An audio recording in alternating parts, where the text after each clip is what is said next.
Hi, everyone. Welcome back to the Meta-Modern Meaning podcast. Today, I'm joined by Nish Dubashia. Nish is a British writer and integral thinker who has studied alongside some of the world's leading research mathematicians at the University of Warwick. He's the creator of the Diamond Model, an innovative framework that integrates Bohmian physics, integral theory, and Eastern philosophy, and also is an author of now 4 books, including this one, which is A Brief History of God from Nature Spirits to Cosmic Consciousness, which is coming out through Sky Meadow Press as the most recent addition to the Sky Meadow Press library. And yes, we're super excited. This is an incredible book, and I'm really thrilled to help put this out there, and really wanted to talk to Nish about this book, and give an opportunity for people to get a sense of what this is about. So thanks, Nish, for coming. Actually, gets back on the podcast because we did an episode a while ago, some years ago. But yeah, appreciate you coming on the podcast to talk about this new awesome book. Thank you very much. Yeah, and it's great to be here. Yes, we spoke about 3 years ago, I think. So Wow, yeah, wow. good to meet again. Well, okay, this is awesome. I guess as to kind of tee up this book, again, I'll mention that this is coming out through Sky Meadow Press, which is the institute that I founded in 2023 here at Sky Meadow. There's a component of that, which is publishing kind of leading edge integrative thinkers exploring meaning and evolutionary spirituality and complexity, among other topics. And when I became aware of your work and watched some of the presentations that you were giving on some of these topics, I was really, really super impressed. That led to our first conversation. And then it just seemed like this would be a really, really wonderful fit to have something from you come out through this press. So why don't you maybe just explain a little bit, the origins of this book, what led you to write it, and what it's about, that sort of thing. Joel, thank you. So religion, God, it's been a fascination and obsession for me since I was a child. And about 10, 15 years ago, when I started to study integral theory more seriously of Ken Wilber and other developmental models like spiral dynamics and Robert Keegan, Suzanne Cook-Reuter, it became a natural thing, I think, for me to start wondering how religion and God, how our conceptions and experiences of these things change or transform as we evolve through different stages of development. So that's how the subject matter came into being, and I was invited to give a talk on that about 4 years ago to spiral dynamics group run at the time by a lady called Veronica Polo, and I believe you were at that talk, Brendan, and I think we got to know each other after that. And about a year ago, you approached me and suggested that the general outline of that talk could be elaborated in more detail into a full-length book, and Sky Meadow Press would be interested in that. So I think that's probably the genesis of it. That's how it came to pass. Yeah. Yeah, exactly. I was super impressed by that presentation you gave, and I thought, oh, well, this is good stuff. And it seems like a really rich, fully drawn out and explanatory exposition of that material, sort of awaited to be done from someone with kind of your level of familiarity with that subject matter. So here it is, A Brief History of God. So. Yeah, I guess explain a little bit more about the book then, and what it's doing, and we can maybe even kind of work through the book and talk a little bit about the content of each chapter. But maybe set us up by just saying like, well, in broad strokes, like what's the arc of this book then, and what you're trying to accomplish with it? Yeah, sure. So in broad strokes, I start by examining what we actually mean by religion, and what are the fundamental components that are almost by definition there when we're talking about religion. I develop what I kind of call an archetypal story. It seems to be there across every tradition. And then what I do over the next 7 chapters, so sort of chapters 2 to chapter 8, I take the reader on a journey on how this archetypal story, that's kind of the story of religion, expresses itself or manifests at each of these stages. So that's kind of from the earlier stage, which as we'll find out, is kind of the tribal stage right up to sort of holistic, the chapter 8. And then the final two chapters, chapter 9, is kind of a review of 2 to 8, just to see what is the arc of development here that we can see.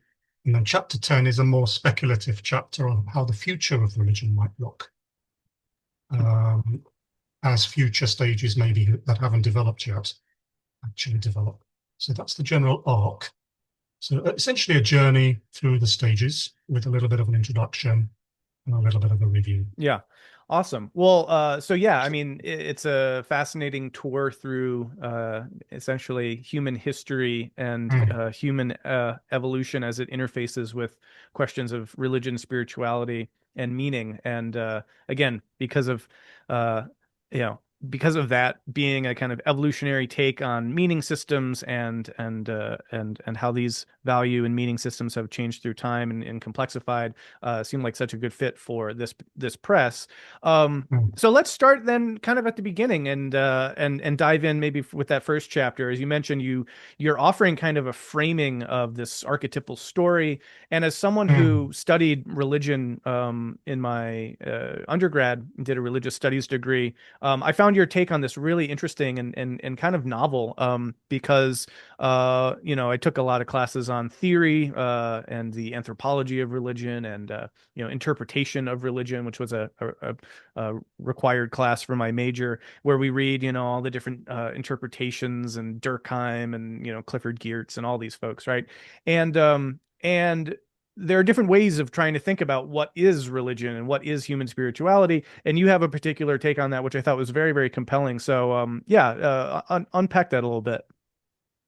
Yeah, sure. So I kind of start off by just asking what it actually is, religion.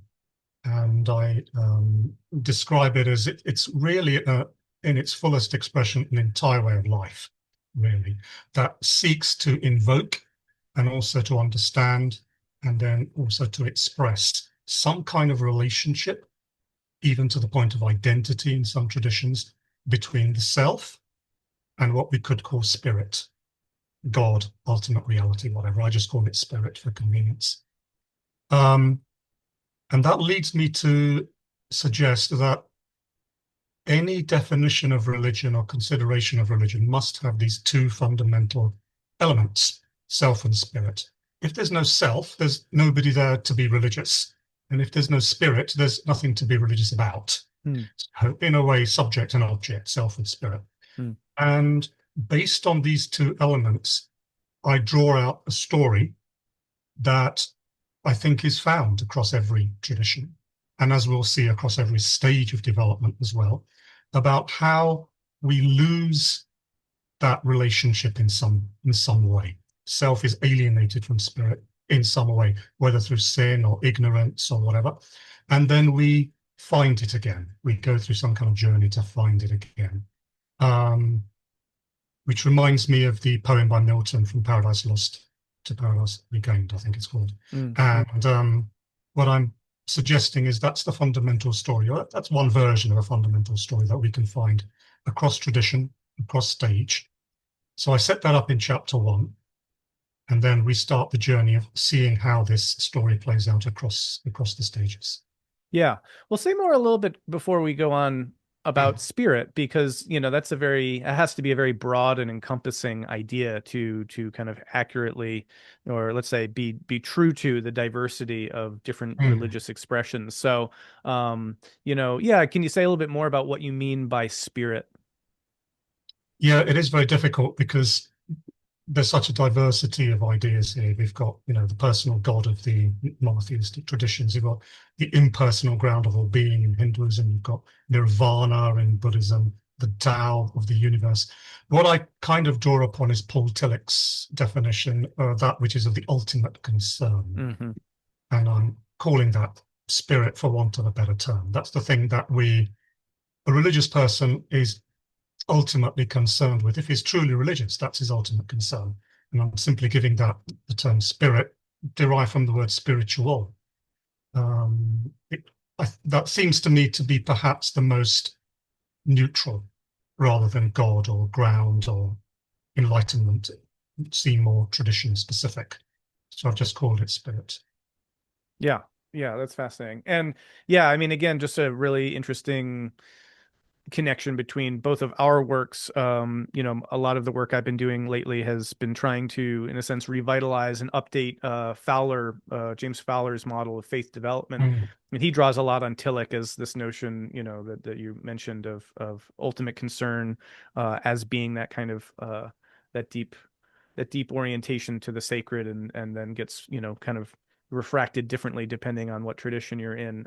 But yeah, Mm. I think all of that is a very concise, but very elegant way to try to tackle the question of what is religion. That, again, in my experience, I feel like a model like that could be really helpful in these more academic contexts, which sometimes could go off the rails with, Mm. eventually deconstructing religion, and then, oh, it doesn't mean anything, and this and that. But I feel like there's a pluralistic approach that is inherent in what you're doing, but it also has enough, kind of substance to it to make Mm. sense, and people can see that. And now, of course, people can by all means critique or disagree with that approach, but I think it's a great way into this topic, in a way that's sort of encompassing enough to consider these very different traditions. So, okay, well, great. Well, thanks for setting that up. So, with that Mm. framing now, we move into the next chapter of the book, which would be what? So the next chapter of the book is entitled The Beginnings of Spiritual Awareness. So we're journeying back about 40,000 years approximately to a time which we could say is when the term religion starts to have any meaning based on the definition we've given it. And this is kind of the tribal, shamanistic kind of period. So here, the suggestion here is that spirit here, what is of ultimate concern, is what they would regard as the spirit realm, the realm of the spirits, the realm of the ancestors. And the self here, the self as a separate self or ego hasn't really emerged in any significant way. Here we have what we could call the membership self, a collective identity. So you are your tribe. We've started to differentiate from the environment, but not sufficiently to be a radically separate self. So it's still kind of a collective identity. And here we lose connection with that ancestral spirit realm by entering into some kind of disfavor with the ancestors or the spirits. And this causes all kinds of problems in this worldview, curses and crops not growing, or people dying, people falling ill, and so on.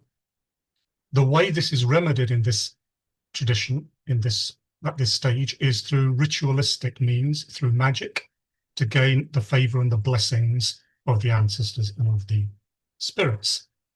And that brings us back into some kind of communion with the spirit world. So spirit and self differentiated with some kind of disfavor, find themselves again through rituals and magic. And the other thing I try to mention in each of the chapters is, once that spirit and self disjunction has been healed, how does that manifest in actual behavior? And I use a very general term there in chapter 1, which is love. But of course, love has all kinds of meaning across these stages. So at this stage, love here would be loyalty to the tribe, emotional bonding with your family. So that's this kind of tribal story. Lose contact with the spirit world, get cursed or out of favor, find it again through rituals and magic, tribal loyalty, emotional bonding. Yeah. And so what kinds of materials are you drawing from here? Maybe because, I mean, this is a decent sized book, so you're able to kind of go into some depth with some of these. Are there particular examples from specific, tribes that you offer? Is there any kind of like anthropological literature that you're referring to, or yeah, is there anything else you could kind of flesh that out with? I mean, it's written in relatively general terms. Mhm. Certainly, if we look at, say, some of the Aboriginal tribes, some of the Native American practices, and even the way some of the shamanic traditions survive to this day in South America. But there's a huge variety, of course, in the surface structures and how these manifest. But generally speaking, the deep structures seem to indicate some disjunction with the spirit world, healing through rituals and magic. favor and blessings. That seems to be the general contours. And then Yeah. we can fill that in with all kinds of other Yeah. variations. Yeah. Nice. Yeah, I'm reminded of Robert Bella's work, if people are familiar with that. Religion and Human Evolution, I think it's called. And there are wonderful parallels in his work that map really well, or where I know he, mentions the Kalapalo. I think they're in Brazil, and yeah, also the Australian Aboriginal tribes, a number of those, and yeah, so that's excellent book, by the way. I highly recommend his as well. But okay, great. Well, that gives us a sense of where this dawn of the kind of spiritual awakening and sort of religious sensibility, what that looks like. And you're situating this around 40,000 years ago. It's sort of I guess that's kind of like the debated sort of cognitive revolution that anthropologists talk about, where kind of modern behavior, modern in the sense of modern Homo sapiens, kind of leaves its mark very much in the anthropological and archaeological record.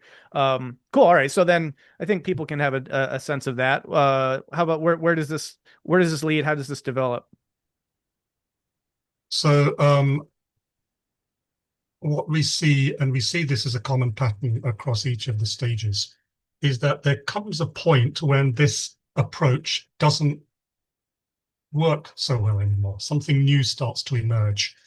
And what we find, very, very general terms, I'm throwing numbers around here really, but maybe around 10,000 years ago, maybe, we start to see the emergence of a more radically separate sense of self, what we could in today's language call an ego, which is no longer merely identified with the tribe, but is now looking for some kind of freedom from the constraints of that tribe.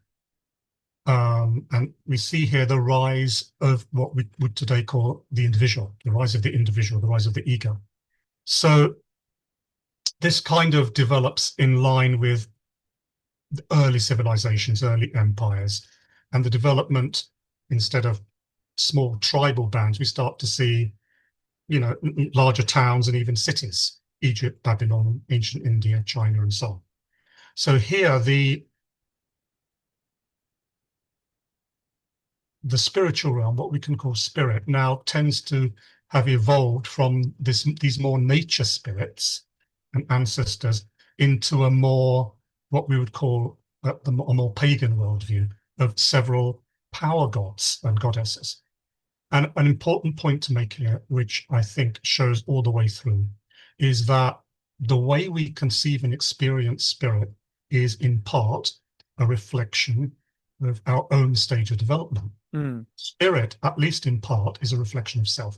Now, we don't know really the degree to which that is the case. We could say it's entirely that, in which case spirit is unreal, it's just self, which seems to be one extreme. The other extreme would be, no, that's just objective and we don't influence that at all, which also seems incorrect if we just look at how these things develop. So I'd say there's a synergy between the two. There's a synergy between self and spirit, and whatever that ultimate concern is, we filter that through our own sense of self to develop the specific form spirit is going to take at that stage. So since we have now emerged at this stage as separate egos who are seeking for power and respect, strength, courage, we see spirit as being populated with all these gods who have the same characteristics as we do. So we see all these mythic gods, early mythic gods, who are fighting with each other for power, and you have to respect them. They're strong, they're courageous, they're at war, because they're us writ large. And here, if we are somehow out of alignment with those power gods, again, it's a kind of slightly more complex version of what we saw in the shamanic world. We will start to have problems, and we need to maybe get those power gods on our side. We need to earn the power and respect of those power gods so we can have power and respect. One of the common ways we can see that happening is, for example, through sacrifices, through offerings. And that still goes on today in my country of origin, India. Even today, they perform what they call pujas, which are elaborate rituals to different polytheistic gods and goddesses to get their favor. And to get their favor basically means to get our wishes granted for us as separate egos. So again, we have that reflection. So in this worldview, really, the reward for ego and the power gods being in harmony with each other is that we flourish as separate egos, whether that's through conquest or through power, through honor, through self-respect. We become reflections of the power gods in a way that we are worshipping and trying to get on our side. So it's really very much about the beginnings of real individuation here in self and in spirit. Yeah. Well, you brought up something which to me is one of the most fascinating questions in well, in I don't know, human study, I guess would be to maybe make a bold claim, but certainly in religious studies, I think that the relationship between the human mind, let's say, and spirit is a big and important one with all sorts of implications for how we interpret that. You mentioned a couple. One is sort of this very reductive, well, we're basically just projecting from our own selves and there's nothing actually out there. It's just us kind of that we're putting out there. That's a kind of reductive view. The other, is just sort of like, no, there is something that's always been or is what it is. And we're maybe, trying to get a better grasp of that. But then there's this kind of third synthesis option there, which is something like it's both of those somehow, that there's a there to this, but it's somehow reflected through our minds as they develop over time and complexify. And that to me is a really interesting idea. Because there's a lot of different ways you could make sense of that too. And I think that this is really the vanguard for a kind of integrative or a meta-modern theology, which is like some kind of participatory process-based notion of the sacred and the divine as something that human beings are in a sense bringing forth and contributing to, and therefore has an evolutionary and developmental quality to it because that is our own experience, and yet also is somehow distinct from or separate from that it's almost like the mimetic structures that we make or the social structures that we produce are separate from us, but they also are dependent upon human minds and human social action and development. And I think seeing this work and other works that explore this topic through a lens like that can be really evocative or brings it raises a lot of fascinating questions to think about. Again, the relationship, I guess you could say, of self and spirit and how this whole process itself can be a part of that. But maybe we're getting a little bit ahead of the story here. So, okay, well, so you helped kind of track from kind of the dawn of human religiosity and in hunter-gatherer and forager societies into, circa 10,000 years ago, where you start seeing the early rise of the agricultural civilizations, and then the kind of breaking off of the egoic identity and individualization, leading to this sort of anthropomorphization of gods now from sort of tribal spirits and whatnot. So feel free to pick up the story from there.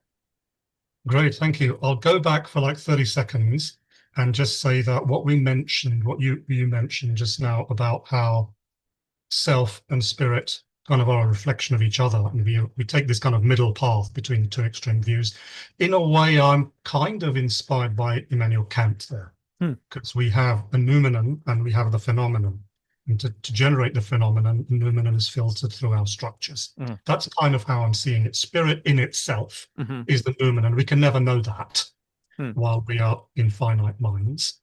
But we filter it through whichever structures we have available to us to create the phenomenon, which then becomes our experience or conception of spirit.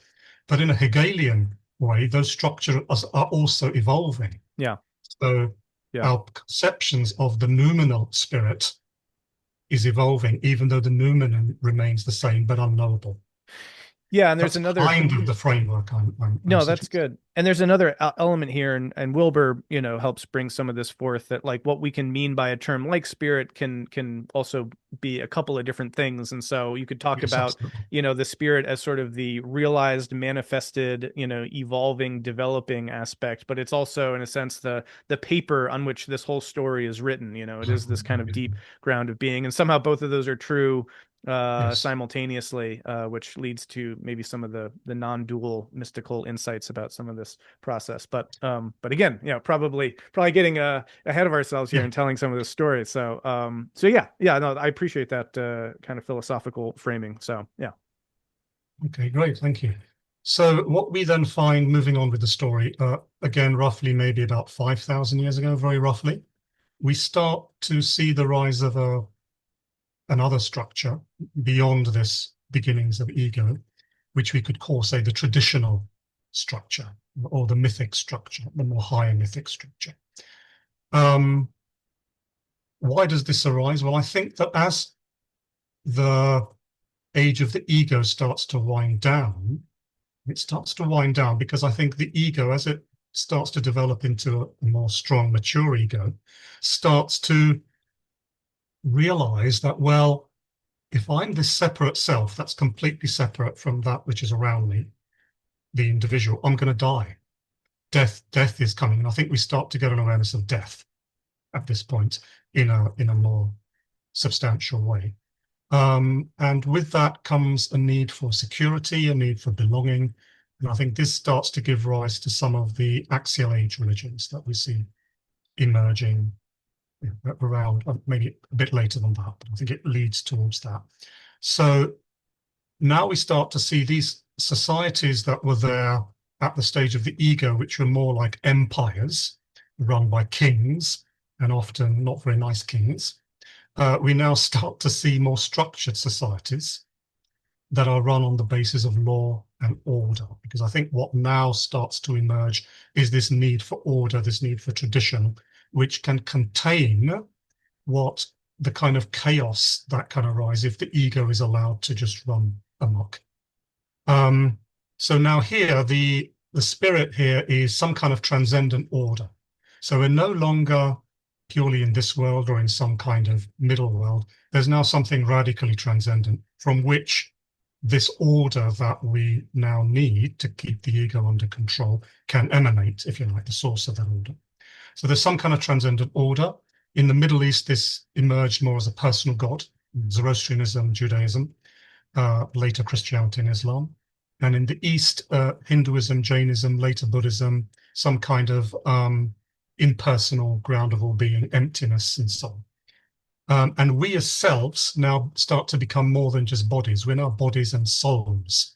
And the soul becomes that deeper part of us that can interact with that transcendent order in a way the body can't quite so easily. That soul is made of the same material, if you like, as that transcendent order. That's the spiritual part of us. And we suffer in this worldview. And this is still the dominant worldview in most religions today, I think. We suffer in this worldview because there's some kind of moral or spiritual misalignment between the self as body soul and spirit as this transcendent order. So this is sin in the more Western Middle Eastern traditions. This is illusion or distortion of perception in the more Eastern traditions. So here, excuse me, here we look to prophets, mystics, and sacred books to give us the knowledge that we need to rediscover that transcendent order. And we rediscover it through obedience to the law of God, for example, devotion to God, mystical practices to realize that transcendent order. And once we've achieved that, we're either saved or we're enlightened.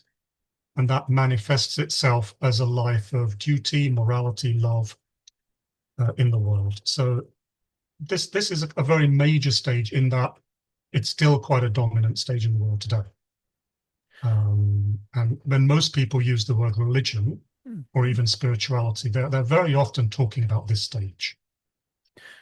Question. I mean, Mm. what what role do you think literacy played in the emergence of this? Because one thing that you get after the agricultural empires is the need to, basically work with bureaucracies and infrastructure, and so you see the dawn of literacy, and then a lot of these traditional axial age religions become religions of the book in some way, and sacred scripture Mhm. becomes very important. But there are, canons in other axial faiths. I mean, there's the Pali canon and in the Buddhist tradition and whatnot. But it seems like writing becomes an important aspect of this. And in my research, one of the interesting things is that there's good reason to think that literacy itself kind of affects the way that the brain works and the way that the mind is oriented, and actually in some ways leads to a kind of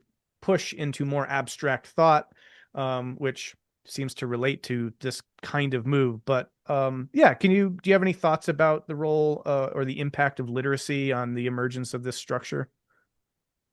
I think one of the things that this structure is aiming to achieve is order, order over time. And I think literacy enables us to do that because we can write down the law or the teachings in writing, which then become permanent and last for hundreds or thousands of years. So we still have the Bible today, we still have the Quran today, we still have the Bhagavad Gita today. And so writing gives a permanence to that revelation from the transcendent order, which can last over periods of time and bring about that tradition and order that is required, wanted by this structure. Whereas the previous structure, it was very much just down to whoever was in charge, whoever had the power, and that could keep changing. There was no permanence, there was no stability. Also, I think writing and literacy and this stability relates to what we could call the kind of concrete operational thinking that is necessary at this stage. And that leads at the higher end of this stage to the more abstract religious thinking that you mentioned. Even, for example, in the rise of the Protestant Reformation, I think one of the key things was that Luther translated the Bible into German, for example, and everybody could have a Bible. And that enabled something new to emerge and become stable, away from the more authoritarian and potentially changing whims of the Catholic Church with good popes and bad popes.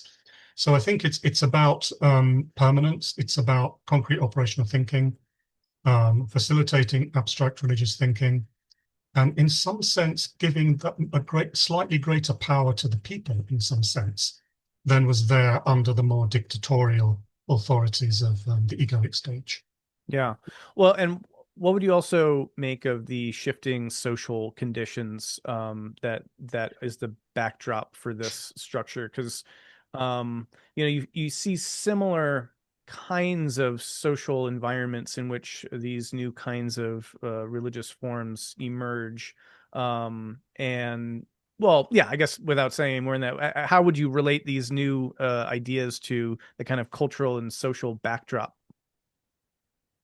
I mean, I think for me, what I see is the key shift is one from a more dictatorial empire type society with all the suffering that is almost an instability that is there in such a society, to a society where there is law and order, and to which even in its mature forms, even the monarchs are subject. So I think it's this move from ego to order, which is reflected in the society, from a more potentially chaotic dictatorial empire to a more law-driven society where everyone, including whoever is in charge, is subject to some kind of agreed set of moral principles that last over time and that transcend any given individual. Yeah, interesting. Yeah. Great. Well, so then, yeah, again, by all means, take us forward from there. I feel like that helps kind of give a sense for that particular stage. And then, I guess as often as always seems to happen, there's some limits here that it butts up against and pushes some kind of new developmental transition. So what does that look like? Yeah, so I think that we, as brain naturally develops and evolves, I think we start, and we see this in a significant way, uh, for the first time perhaps, in ancient Greece. So around about the time of Socrates, Plato, Aristotle, we start to see the beginnings of what we could call a third person perspective. Instead of seeing things purely through the lens of the received tradition, we start to question that and see things as far as we can objectively, which is kind of a new idea that starts to emerge at this time, I think. So as we start to learn, as we start to get more knowledge in this more in this way that questions the received traditions, we perhaps start to perceive contradictions between what we've been taught in our revealed traditions and what we can actually see based on third-person evidence, what today we'd call empirical evidence, rational thinking. And I think this starts to build until it's no longer really feasible to simply submit to the tradition in the way it might have been before. And this gives rise to the arisal of a new stage of development, which we could call the rational stage of development or formal operational thinking. We can see the beginnings of that quite clearly, I think, in as far back as Aristotle, where things are reasoned out rather than simply quoting holy books. But the real explosion of that, I think, happens more like 500 years ago, around about the time what we now call the Renaissance, which in very simple terms we can see as a radical separation between the value spheres. We've got art, we've got morals, we've got what would become science. And whereas in a traditional culture, these are all kind of the same thing under the authority of the authority figure, these now get separated. So art doesn't have to be under the control of the church. Science doesn't have to be under the control of the church. And we see all kinds of conflicts there in history. In ancient Florence, for example, or ancient Italy, we see, sorry, medieval Italy, medieval Florence, we see these kind of conflicts with what some of the artists wanted to do. Galileo with his telescope, Copernicus, Kepler. We see these, and these are the results of the inevitable separation of the value spheres that takes place once that third person perspective really comes on board. And we start to engage in what we could call rational thinking, independent of any external unquestionable authority. So here the material world itself now becomes spirit. We start to question this transcendent order. And the world that we can see and perceive and study empirically now becomes spirit. And the rational mind now becomes the self that studies that spirit. And here, more than worrying too much about afterlives and heaven and hell, it's more that if the rational mind is out of alignment with the material world, we suffer materially and intellectually, which is kind of the rational equivalent of sin and suffering in the earlier stages. It's suffering in this life because we're not living in alignment with the facts, what we now start to refer to as facts and truth. And here, the way we gain knowledge is through scientific and empirical means. We aim to free ourselves from what we now start to see as the superstition of earlier stages. And salvation here, rather than going to heaven after you die or having the blessings of the spirit, salvation is now in this life. Health, wealth, intellect, and love is seen now as a mutual respect between people, rewarding people based on merit. So it's a very radical shift from the other world, which reveals itself to us, to this world, which we discover through our own senses and our own thinking. And that seems to be still the dominant way we see things in the Western world today. Yeah. Yeah, it's interesting to think of spirit, to use that term that you're using, as becoming then, in a sense, identified with the material world.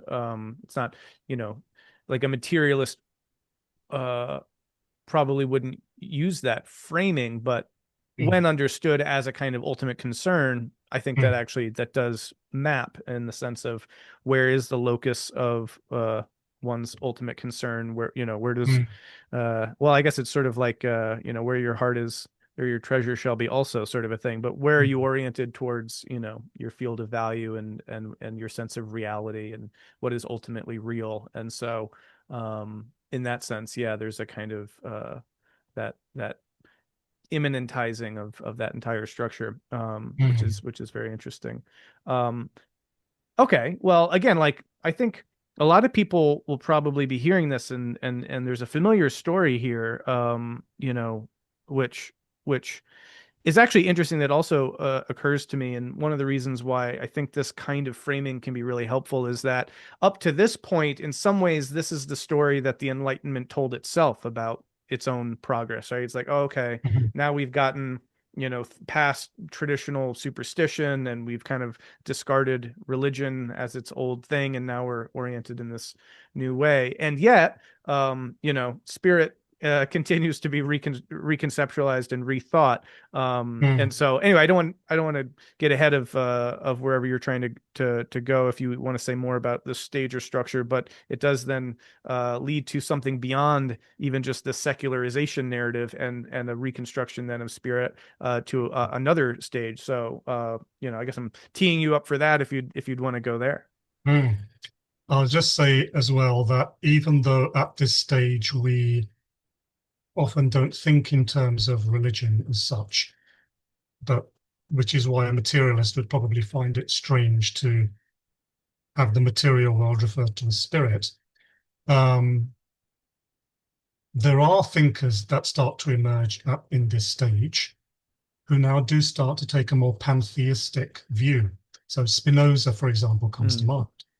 So he redefines God to literally be the universe with attributes like extension, for example. And we also start to see, I think, in the Western world more so, the arisal of nature mysticism as well. It's interesting, it kind of emerges at this kind of time, where the ultimate concern now starts to be this world rather than some other world. But as with everything, this stage also starts to run its course. So if this stage was maybe 500 years ago, then I think very roughly the next stage may be in very rough terms about 150 years ago. And I think what we see happening in some of the more romantic movements, existential movements, are this primacy of reason and this primacy of empiricism and sensory experience interpreted through reasons being the only form of valid knowledge, or even the primary form of valid knowledge, starts to become questioned. Sometimes mystical experience can bring this on. Sometimes just this loss of meaning that can occur here brings this on. Because if this is all there is and all that life is a pursuit of health and wealth and intellect, what's the point, really? We're all going to die. What's really the point of it? So I think we start to see the beginnings of a new stage where feelings now start to become equally important as rational thinking. Individual freedom, it continues to be emphasized, but now not just freedom of thought, but also the freedom to create our own meanings about what life is all about. You can see this in later art, in later literature. So here I would say that the spirit here, it's still the material world, but now it's the material world in a more deep sense. It's now the material world as a whole. There's a kind of a wholeness or a kind of process of nature that starts to be seen that is beyond what we can merely think about and reason. It has to be experienced, it has to be felt. And self here is extended to any kind of sentience with feeling, sentience feeling, that is now seen as sacred. So even animals and even plants have some kind of sacred sentience, and they're able to participate in some way in this wholeness, which is the sacred universe, the sacred cosmos.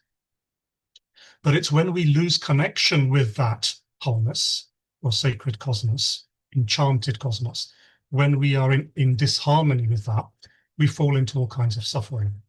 So the hope here is through unity, through universal love, And we gain knowledge at this stage, not merely through science and reason, but through introspection, through looking within, through understanding ourselves in relation to nature, in relation to other people.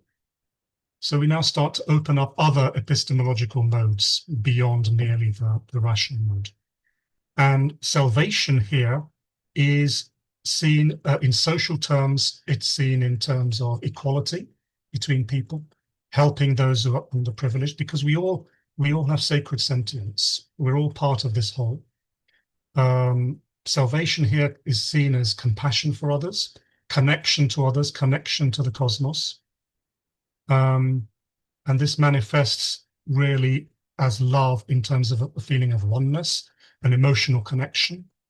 And this doesn't necessarily deny the rational stage that went before, but it sees that as just one aspect of this bigger way of being in the world. And in more mature forms, of course, more recently we get postmodernism, which starts to understand that even the kind of knowledge and the kind of truth that we got at the earlier stage is always contextual. It's always partly constructed. It doesn't have that absolute truth, factual status that we saw or that we believed at the rational stage. Things now start to become more relative to each other. So this is kind of the stage that I call the stage of harmony, because that's what we're kind of aiming to get here at this stage, certainly spiritually. It's more about harmony than about science and truth. Mm. Yeah, and here's where, so having just kind of outlined earlier the rational, kind of modern thought structure and religious structure that really comes to the fore in the Renaissance and onto the Enlightenment, and gives us a sort of objective third person perspective on things. Now you're describing something after that is kind of challenging the supremacy of that objectivity, that kind of more rationalistic approach. And this is a big part of the discourse that this podcast and the work that both of us are operating in is exploring a lot of this. This is kind of the subtext or the pretext for that, because if there is some kind of a modern and a postmodern reaction, then what ultimately then springs even out of that on the other side of that is sort of this big question that my work in metamodern spirituality, but a lot of the integral scene and integrative thought generally is really interested in. And so just to maybe unpack a little bit more of this current stage structure you're describing, though, to try to think about that relative to the postmodern, there's something interesting there, because so the currents you're describing are they sound a lot like the kind of romantic response to the Enlightenment that you see show up in the 19th century, in the romantic poets, and kind of this response to a kind of Kantian, duality, really, that then leads to the rise of things like phenomenology and existentialism. At least early, like Kierkegaard, I think, has sort of explicitly got that kind of rationalism in the crosshairs. William Blake, identifying the what does he call them, the satanic mills of industrialization and all these kinds of things that you see already in the 1900s. I'm sorry, the 19th century, the 1800s. And there's a question there of like, how does that relate to what then comes to be called postmodernism? There are similar kinds of critiques being leveled. At the same time, a lot of people might say, well, Romanticism is a very modern movement. You mentioned earlier nature mysticism. There are ways that you could tie that into, that's Wordsworth, that's Keats, and that's a lot of that kind of also springs from this sort of modern structure. So I don't know, a kind of like really in the weeds question there is, do you have any thoughts about the relationship between kind of Romanticism as a response to and a reaction against kind of modern Enlightenment thought, and how that relates to what would become postmodernism? Yeah, I think one of the ways in which the romantic existential movements reacted against the more rational movement of the Renaissance and the dominance of science was to challenge this idea that there's just one correct way of looking at things, one correct narrative, which was the scientific materialist narrative. And it gave people, through art, through literature, through all these different means, the freedom to find their own truth, if you like, and certainly the freedom to create our own meanings. That's, I think, the link between the Romantic movement and postmodernism, which is that actually there are many different perspectives through which we can view life, and none of them are privileged, including the scientific rationalist perspective. And when this was developed, I think, in more philosophical depth, the realization came that, well, any particular perspective is only valid or only true within its own context. So really, we have all these different worldviews with their own contexts, and there's no Archimedean point on which we can stand and pass judgment about which one is better than which other ones. So I think that's the missing, the kind of link there, our freedom to create our own meanings, apart from what it maybe eventually even came to be seen as the kind of tyranny of objective truth, the kind of tyranny of facts. Yeah. To give us the freedom to create our own way. And that's kind of what postmodernism is, a philosophical development of that, I think. Sure. Another question before the story continues and brings us even closer to the present is, some people might hear this, but they might say, well, I'm hearing a lot of Western history. Is this a global story, or is this something more limited to Europe and maybe the Anglosphere or something? So are there examples of this stage that you could speak to that also show up in Eastern context, for example? You mean of the stage, this stage we're talking about at the moment? Both, actually, maybe just while we're on that topic, both of them, both the kind of rational and the harmony stage that you just outlined. Yeah, I mean, certainly there were occasional thinkers in Eastern philosophical and mystical history who were talking in terms of rational thinking, in terms of even preempting relativistic thinking.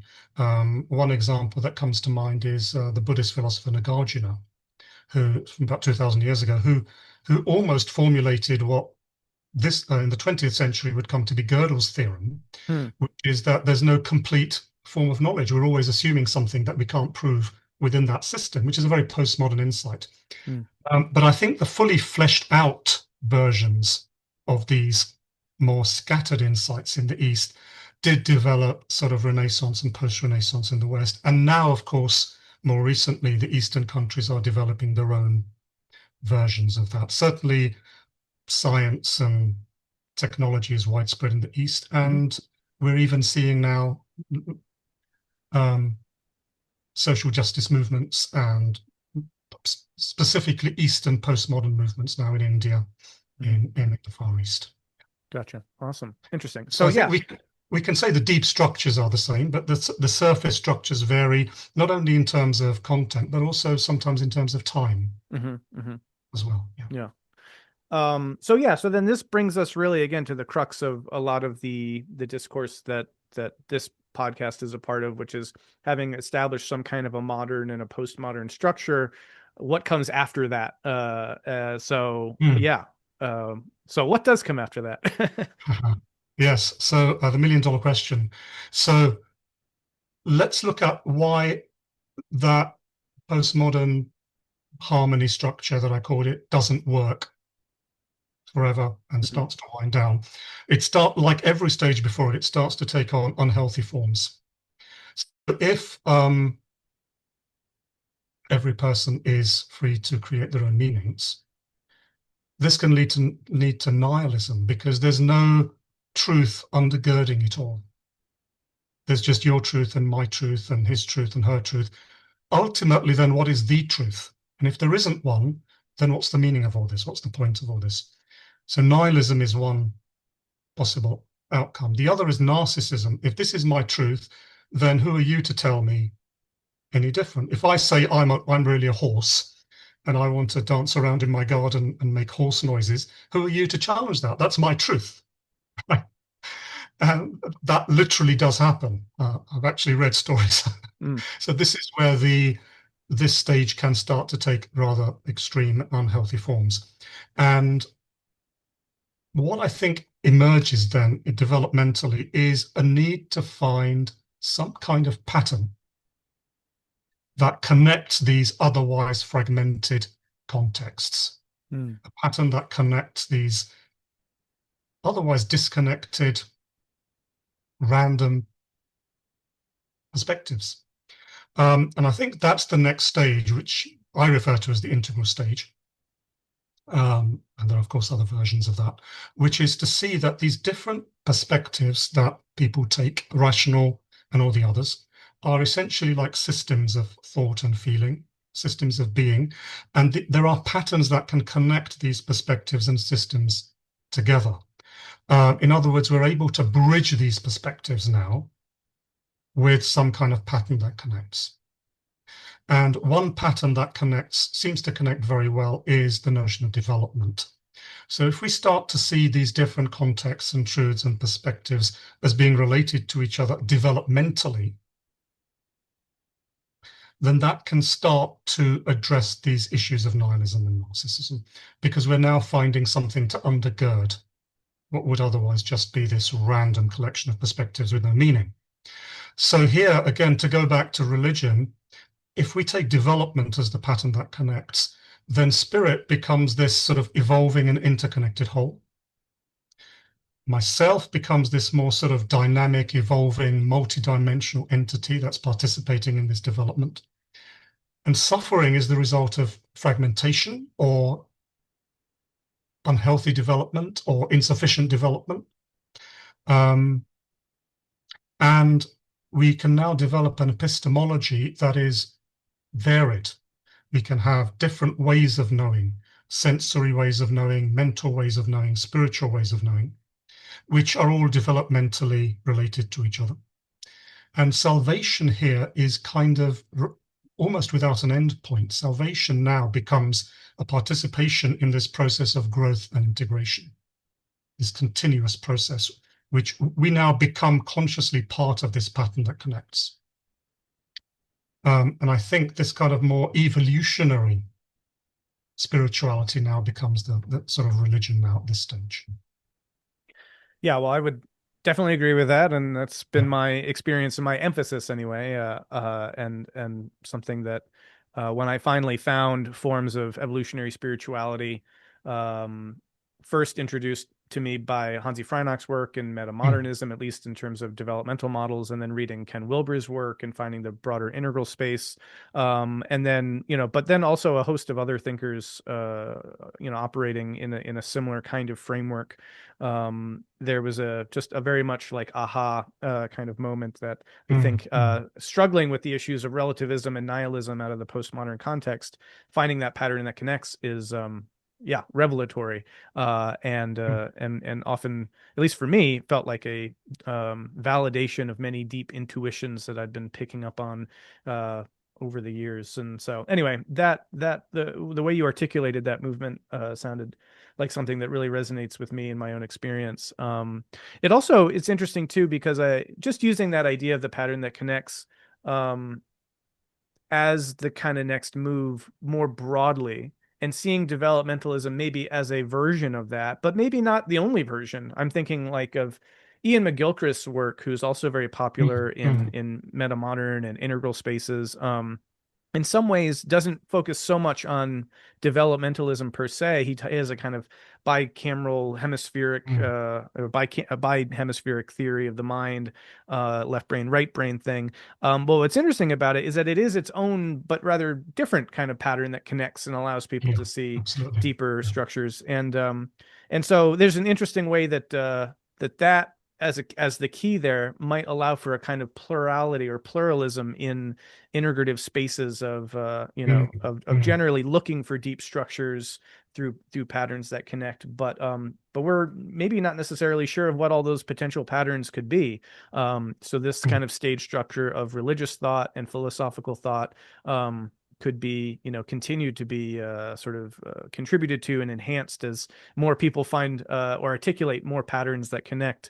Yes. So it's just something that came up for me while you were talking. No, I agree. Yes. The key here is to connect what seems to be disconnected at the high green, the high postmodern stage. And that connection, those patterns that connect can happen in many different ways. Development is a unusually elegant way of doing that.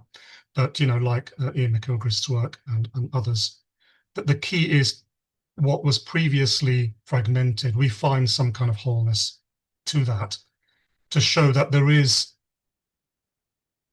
we haven't lost any kind of narrative here, and we haven't just splintered off into endless fragmentation. There is a way of connecting these together that makes sense. Yeah.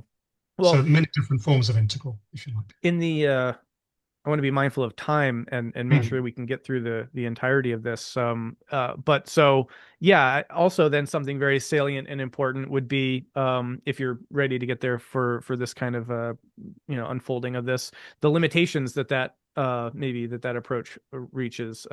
But yeah, feel free to unpack that all a bit more.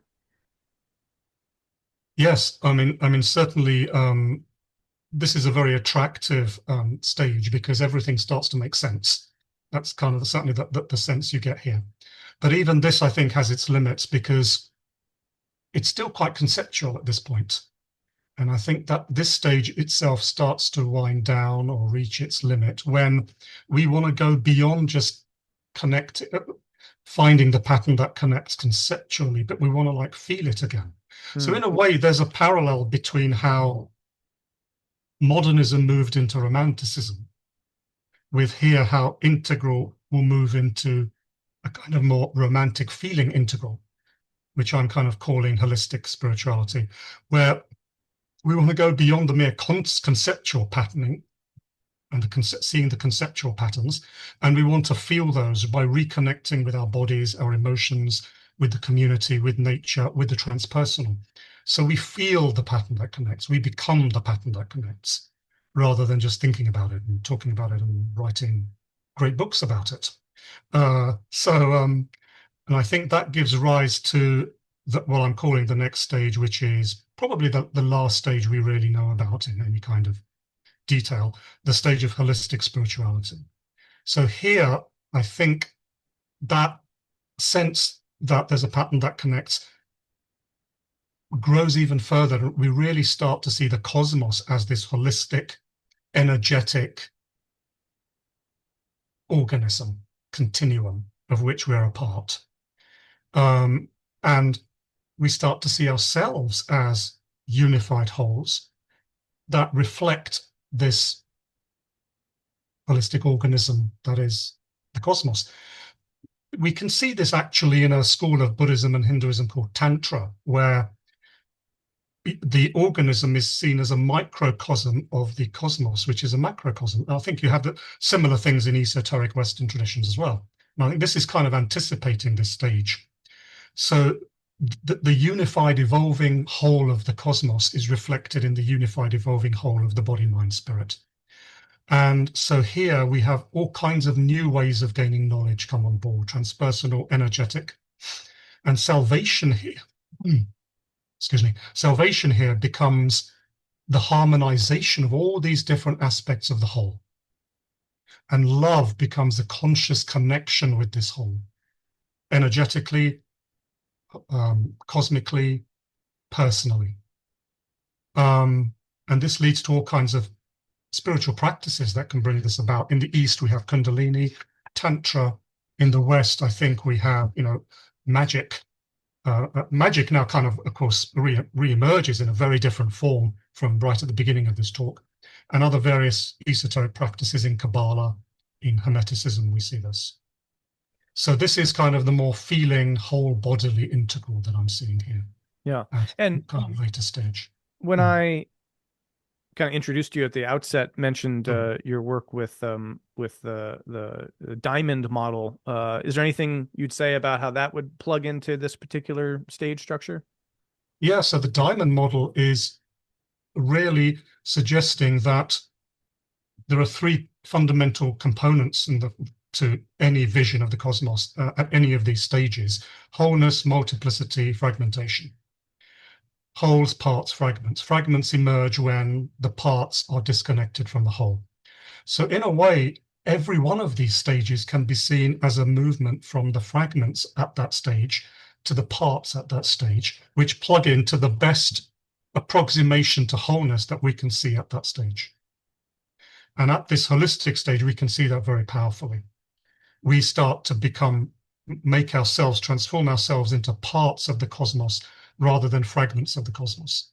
So we literally start to incarnate the cosmos, almost literally. We become, in the language of Aurobindo, an Indian mystic who was very integral, we become instances of the cosmos ourselves. We become like walking cosmoses, if you like. Well, so real quick, a question, and then I'm interested to hear kind of where your speculation kind of closes the book. But the issue of sort of the famous pre-trans fallacy that Wilber identifies comes up in this context. You've talked about, kind of chaos magic and transpersonal, maybe paranormal or parapsychological phenomena. You didn't say that, but I'm just saying one might bring up these kinds of phenomena. And it's an interesting question around these practices that people at this very, very high stage might be engaged in, and how those relate to earlier stages and what was being identified and picked up on in sort of the spiritual domain there. Could you speak to that? And because there's a couple of different ways of cracking that nut, and one is to say that let's say in the kind of early tribal animistic context, it's all just projection, and this stuff doesn't really show up until you get to the stage that you just described. Another way of looking at it would be no, it was happening there too. It might have been interpreted differently according to that stage structure's thought processes, but the phenomena were just as real. They were just interpreted differently. Do you have a kind of take on that debate and how we can make the best sense out of the stuff that shows up here at these high stages that could also very easily, some might claim, well, that sounds a lot like what used to be the superstition of the earlier stages? So I think that dichotomy between, well, that was just projection and we're now finding the real thing, versus, well, that was also real, but they were just interpreting it differently. I think that very dichotomy is actually a little bit of a dichotomy that belongs to the rational stage of development, because we're still thinking very much in terms of this is real and this is imaginary, this is true and this is false. I think it's more constructive, helpful to think of this entire process phenomenologically rather than trying to work out what's real and what's a projection. So what I would say is, as we move towards these higher stages, post-rational, in order to truly experience the kind of wholeness and the greater and greater wholeness that's emerging as we move to these higher stages, we need to go back and re-experience, re-enliven some of the earlier potentials that we may be repressed at the traditional and rational stages. So we open up again that repressed phenomenology from those earlier stages. So whether it was real or a projection objectively, we don't know. We do know they were real experiences. So those experiences now come back on board trans-rationally. But now, of course, we do interpret them differently because we now have a whole wider range of tools that we can use to interpret them. But they must come back on board. Otherwise, we're not truly instantiating that wholeness that is required by these higher stages. Yeah. Well, I'd love to pursue that in more depth when there's more time, because that question is really important. And I feel like there's a lot of meat there, some things that could be clarified and spent some time on, because there are also a couple pitfalls. I think that there's pitfalls in how one interprets that could create other kinds of problems, but then there are also kinds of openings that presents as well. And yeah, a really rich area to flesh out at some point. But in the interest of time, Mhm. we should yeah, start to probably begin to draw this to a close, but I think we're on time there because I think that takes us to your last chapter, I believe. Or Yep. Yep. so why don't you say a little bit then? You've taken us on this whirlwind tour of Mhm. human religious evolutionary history and the different stages that have emerged across this evolutionary process, all the way up to the present. And now you're casting forth into the future and speculating about what the future has in store and what are you seeing? What are you suggesting? Yes. This is kind of we've now arrived at this kind of holistic spirituality of that was the final stage we just looked at. What's beyond that? Again, I think it's going to go even deeper into our own sense of identification within ourselves of what the cosmos as a whole is doing, because that dualism between self and other is gradually becoming undercut. So one one version of this, I see this in the work of Aurobindo, Ken Wilber, Andrew Cohen, some of these evolutionary thinkers, which is that spirit here becomes the evolutionary impulse within each sentient being. And the self becomes individual and also collective evolution, which we're no longer just understanding conceptually. We can now actually feel it viscerally within us. And that becomes our guiding light. We surrender to the evolution of the cosmos as we feel it and experience it almost mystically within us. And knowledge here has to be that integration of all these different multiple perspectives, feeling that within ourselves, and then using that to co-create systems socially, ecologically, spiritually to help deal with the collective trauma of the world, if you like. Because that not only is the distinction between self and other now starting to become vaporous, if you like, but I think the distinction between the individual and the collective is also starting to be challenged. So we start to even speculate that we now start to develop some kind of co-creative collective mind that's now evolving. Um, and love here would be some kind of co-creative force that nurtures all of life. Very speculative, but it kind of makes conceptual sense. We'll see the development of technology, I think, in ways that used developmentally, healthily, will facilitate and support this widening circle of concern that we have. IT, AI, internet, genetic engineering, all of these things can be very destructive. They can also be put to this higher use. We'll see science and spirituality as complementing each other in this holonic form. We'll develop communities, collective voices. I think we'll also recognize these kind of archetypal stories that I'm trying to tell here and celebrate the different expressions of these stories. And if I can just go into fantasy mode for 10 seconds, I kind of see hints of what this could be in movies like Star Wars, Avatar, The Matrix. I think these are kind of giving hints of the kind of awakenings that we could start to see here, a kind of surrender, recognition of freedom from the illusion, surrender to collective development, oneness with the cosmos. I think all of these come together. And I'll finish by saying that all of these are different expressions of what I think is the great metaphor for spirituality, which is in Hinduism, the dance between Shiva and Shakti, between the god and goddess, which I see as that primordial dance between spirit and self. That dance, all the way since we started over an hour ago, we've looked at different forms of this dance between Shiva and Shakti. And all we can really say is that this dance will find newer and more creative, complex, more beautiful, true and good forms as we continue to develop. Wow, that was And beautiful. it's our job and privilege to be a part of that. Yeah. Amen. Well, thank you for that beautiful articulation. You are incredibly elegant in your presentation of these ideas and concise, succinct, clear, lucid.